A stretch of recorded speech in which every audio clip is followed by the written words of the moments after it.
萧炎望向吴雪，声音低沉而有力地说道：吴雪，你带着他们先走，我来阻挡。他的眼神如刀，似乎要在空气都切开两半一般。吴雪的眉头紧锁，他知道萧炎此举意味着什么。不行，我已经失去了大师傅，更不会再失去你了。吴雪坚决不答应，他的脸颊与眼神表现得极其坚定无比。如果没人阻挡天龙大神诀，我们谁都走不了。我答应你不会有事情的，你先带他们离开此处，我们的时间不多了。而就在此时，另一处战场，孽神斩老的天地剑意也在九大副盟主的山岳般的攻击之下几近崩散。九股半道神力如同狂潮般汹涌而出，凝聚成一张庞大的网，将孽神斩老无情的笼罩。空气中弥漫着一股冰冷至极的死气，凝固了时间，压抑得让人喘不过气来。孽神斩老面色凝重，他能感受到那九股力量中蕴含的毁灭之意，仿佛连天地都要为之变色。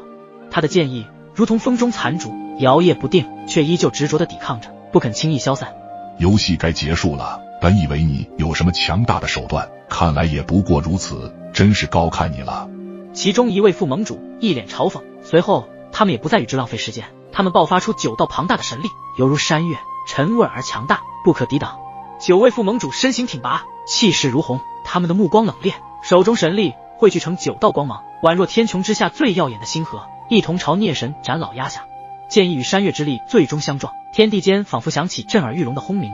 孽神斩老面色凝重，双眸中闪烁着不屈的光芒，他能感受到那股笼罩下的死亡气息，隆重的仿佛化不开的黑暗。在这一招之下，就算孽神斩老再强，再有底牌，也不可能存活下来。随后9大副盟主的身影一个闪现，直接来到了5大神阁之主的不远处，撕裂开空间。就在此时，那被撕裂的空间中散发出让5大神阁之主都是察觉到了危险的气息，他们如同惊鸿一般转身欲逃。哪里逃？今日你们的命必须留下，虚空涅槃珠你们也带不走。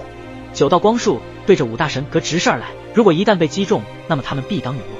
而萧炎以及吴雪二人此刻也脱不了身，因为他们正在被空间巨浪包围而进，巨大的能量将他们纷纷笼罩在内。空间巨浪开始压缩，一旦接触到他们的身体时，那么他们的身体就算再强悍无比，也无法抵挡住9重天位神的空间力量巨浪的绞杀。爹！吴雪一声大叫，他用尽一切的力量，凝聚出可怕的剑意之气，轰击于空间巨浪上，可是依旧没有办法能够撼动的效果，只能无奈无助地叫喊着。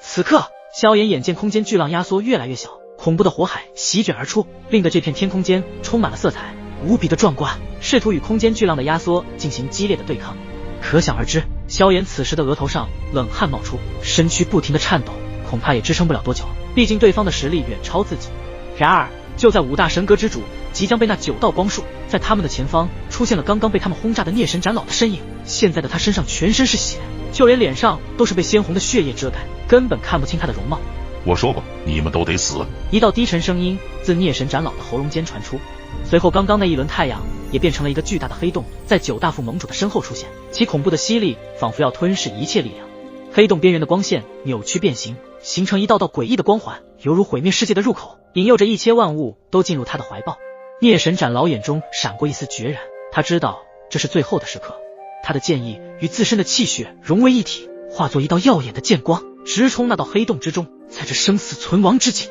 他最终选择了牺牲，哪怕这一招真的无法将9位副盟主击败，至少已经让他们有时间逃离，也是值得的。天空上，这股无形的漩涡黑洞急速扩大，仿佛是一道猛兽张开了无底的深渊之口。